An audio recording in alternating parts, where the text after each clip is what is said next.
Hello and welcome everyone to another exciting episode of Josh's Corner. Today I'm going to be doing an unscripted episode where we're just handling some customer support issues that came in, and so we're going to be tackling what you can do to put your drawing onto a t-shirt, as well as looking at some other other things that you might do with ghosts, like this Superbowl thing here. But first we're going to start with the drawing, and first thing I'm going to show you is just the CMYK layer on just the basic toner density, and I'm using Forever Laser Dark here, pressing the A and B sheets together. Again, this is unscripted, so I'm sorry about the ums and uhs, and I may have filmed and put together some parts a week ago. But as you can see here, a lot of the lighter colors like the brown and the yellow and everything didn't even transfer because there wasn't enough toner for the adhesive to adhere to, and that's on the standard toner density.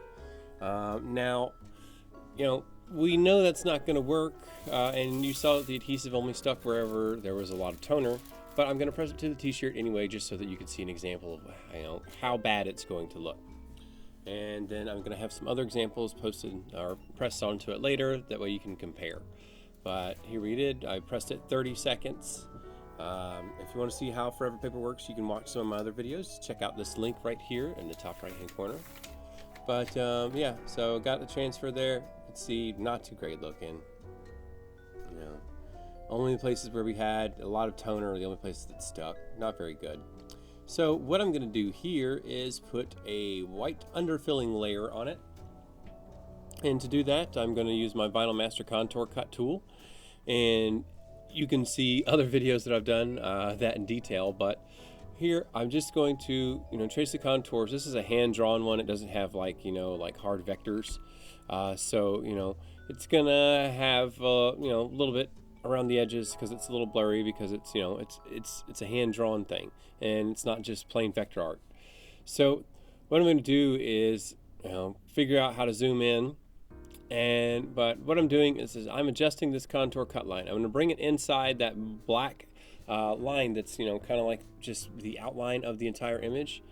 That way it'll hide any registration errors, because when you're running the transfer through twice, the CMYK and for a white image plus cyan, yellow, magenta, and black, you have to run the transfer through twice. The registration is never going to line up perfectly, and this is going to help hide that registration error. And you see I'm just going to bring it in about negative 0.20%, and that'll give it enough room just to hide in there. And because we have that white underfilling layer, it's going to look just like it did when we had the drawing on the white paper. So let's go ahead and grab the outline, and I'm going to create a second page once I have that contour cut outline.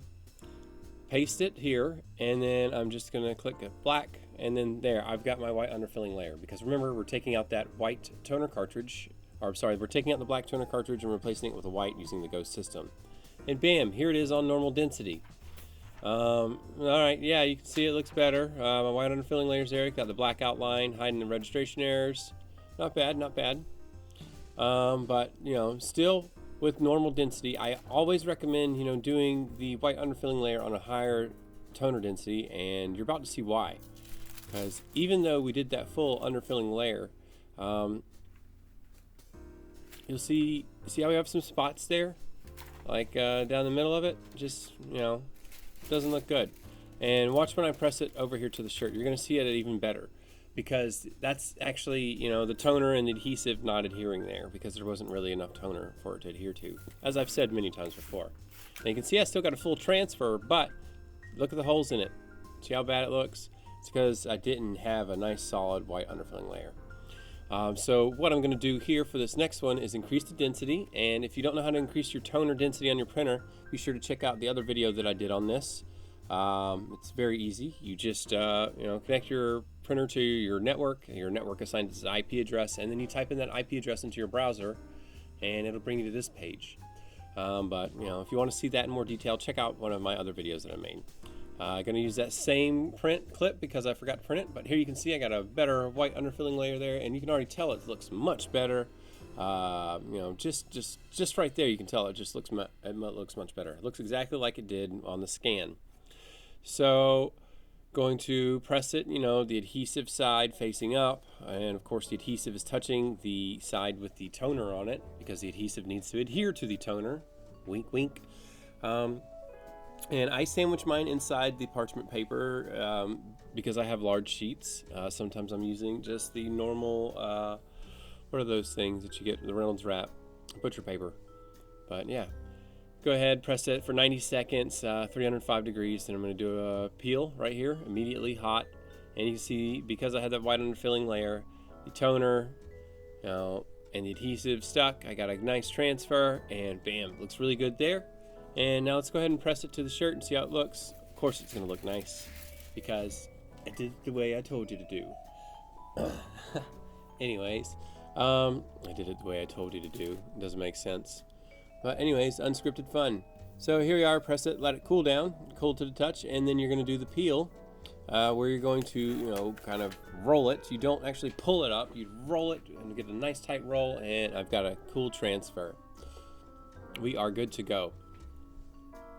Now, what if you didn't have the white toner, well, and you had a vinyl cutter? Well, another option that you can do is the print and cut material. And I just happen to be in possession of a vinyl cutter. And with this vinyl cutter, you know, I'm going to print out my image, but I'm going to have to take it back into Vinyl Master and put the contour cut lines on it. You know, we already did the actual contour lines. Now we need to add the registration marks that are going to be around it, just so that the cutter can scan those and know exactly where to cut. So we already put the contour cut line there before, remember? So you know how to do that. So let's add the registration marks. The registration marks are going to be what tells the vinyl cutter where to cut. And those are going to be those marks you see in the bottom right hand, top right, top left, bottom left, around the image. So once I've got those set in the contour cut creation wizard, I'm going to select my printer, make sure my printer properties are correct. In other words, the correct media type, you know, like heavy glossy, color laser transparency. Each different type of media has its own different settings. I'm using the Paropy CL for color laser dark paper, which is a print and cut paper, and it has, you know, like heavy glossy as the media settings. So that's what I have it set as. So once you print it, it's going to tell you to load it in there, and it wants you to set it, that registration mark, over there in that bottom right hand corner, bottom right hand registration mark. And I'm going to line up my origin point on my cutter there, as you'll see in just a moment, and then tell it to cut. And when I do, this is what's going to happen. You're going to see it activate. I'm using the laser point 3 here, and it's going to use the laser to scan. Some newer machines like the Prism Cut have a camera, and it doesn't use the laser. It's much faster. But I have a laser point 3, and it does just fine. Excuse me. But as you can see, it's going to scan each one of the registration marks and then immediately start the contour cut. And once it scans each one of these, it knows the exact distance in between all 4 of these marks for the entire outline of the machine or of the image, and then it can do its cut.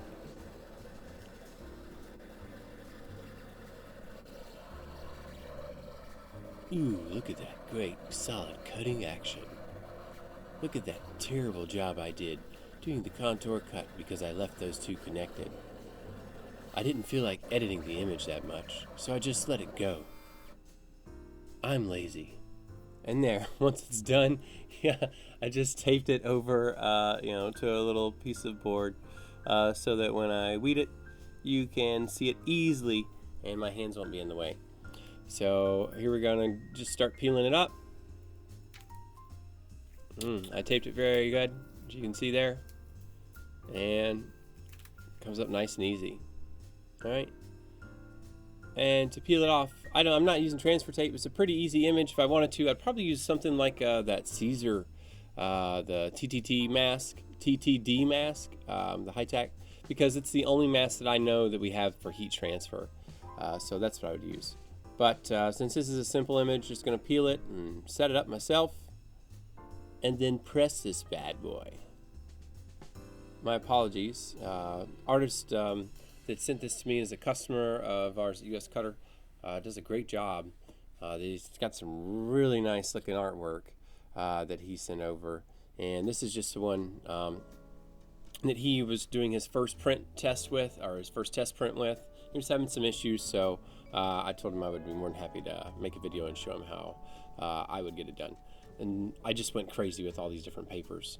So if you just want to use the CMYK and you have a vinyl cutter, that's a good paper to use. Granted, it is going to be just a patch, but that's a pretty low cost way to just get into starting to do these designs. And I did a couple more. They have like a premium and all that, and I sent it on over. Like they have a CL Dark premium, and then I even did an inkjet one just so that he could do a wash comparison. And my inkjet printer is pretty cheap, and it uses non-pigment ink, so it's going to come off there very fast. Next thing, we're going to take a look at this Superbowl transfer, that is. And a customer was having an issue getting the transfer to actually work. I figured maybe it was a light image, so I decided to do a print using the basic toner density and the higher, or the maximum toner density. But when I was printing, I had some scrapes come out here, and let me show you how you can fix some of these scrapes on your toner when you're using the M254. If you're ever having some scrapes come across your A sheet, what you want to do is, that's probably happened because maybe you had a jam and you didn't close this back thing properly. You just want to push it in all the way like so, and then shut the other one like this. That way it's lined up and it's even, and you're not going to have those little marks in there. But because I'm running low on paper, I'm going to have to keep that one, and we're going to use it. So I'll put my white underfilling layer on that to help fix that. And the ones up top are going to be the maximum toner density, and the ones at the bottom are going to be the lighter toner density. And to do my white underfilling layer, this one was a little bit different because it was a vector in multiple parts. So what I had to do using the Vinyl Master tool is I turned it, the image, the basic image, I turned it into an image, just a bitmap, PNG file, whatever. I turned it into a bitmap. Yeah, that's what it is. And once I converted it into a bitmap, then I took the mask tools and got rid of the background.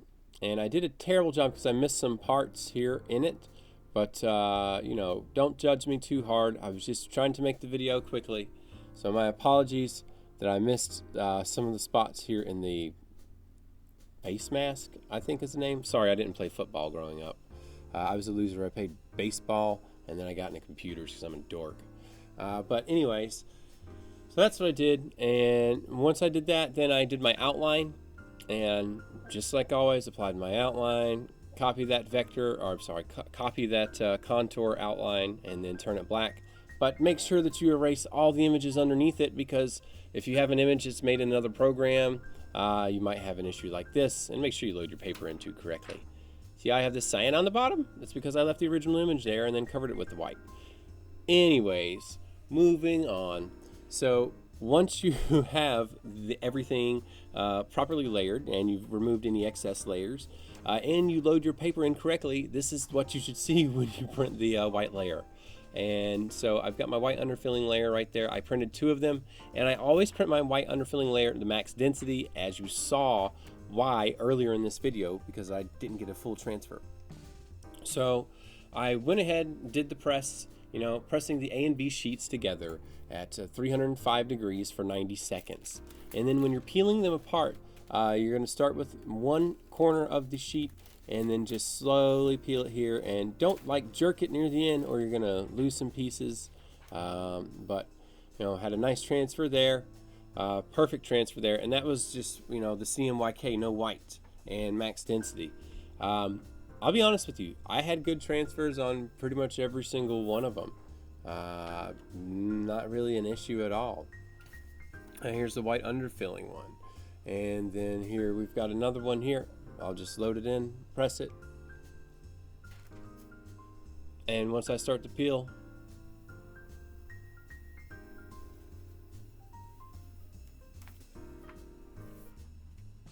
another perfect transfer.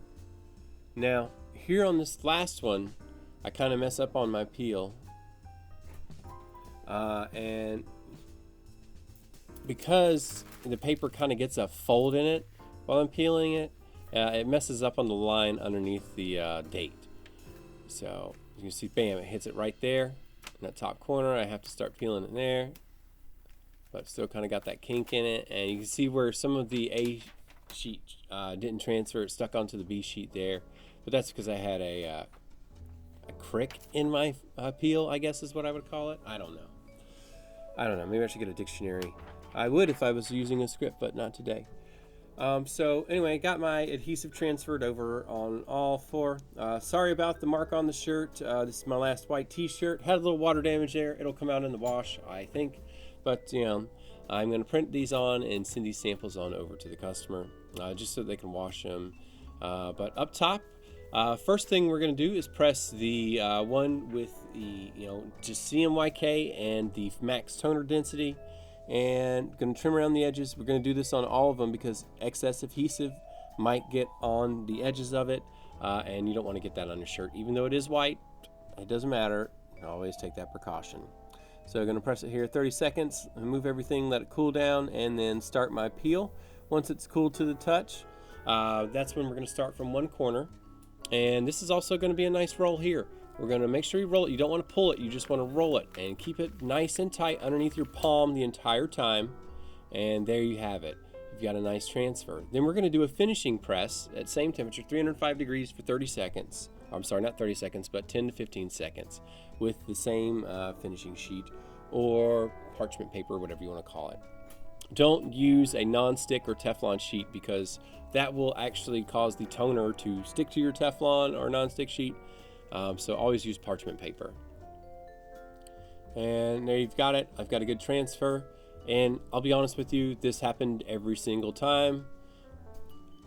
So the good news is that this image, it does work with the printer. You don't have to really do much adjusting to it. The bad news is the customer's probably going to have to get a new heat press because, all of their transfers, even, when they had good toner coverage, they couldn't get a good adhesive coverage because their heat press wasn't heating up enough.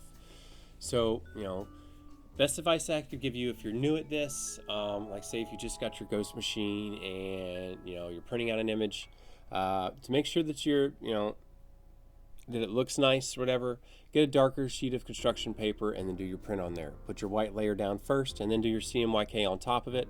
Just see how that looks. Before and then reverse that process, when you start your transfer paper, because you got to put your CMYK down first and then your white underneath it. That way it gives it a nice pop.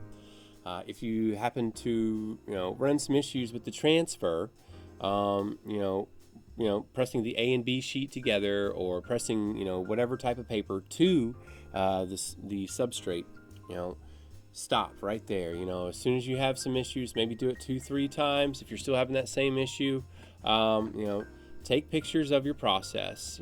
Take pictures of your A sheets, the B sheets, and then write down the entire all the details of your process. What temperature, pressure, how long you press, did you do immediate cold peel, hot peel, all this, every step you took, and then send that to the support agent from wherever you purchased your paper.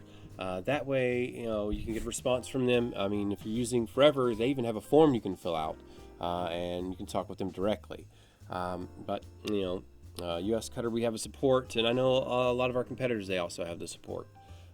So, stop what you're doing, take pictures, notate as much as you can, and then send that information into the support team. I mean, if you call in, most of the time, if you talk to a person on there, that's what they're going to have you do because it's a very visual process.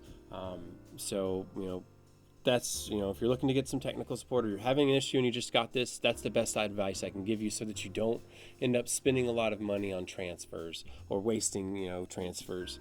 But, again, have yourself a wonderful day. Thank you so much for watching. And, if you got any questions, put them in the comments. I'll get to them as soon as I can. Have yourself a wonderful day. Oh, yes, and I have a website now.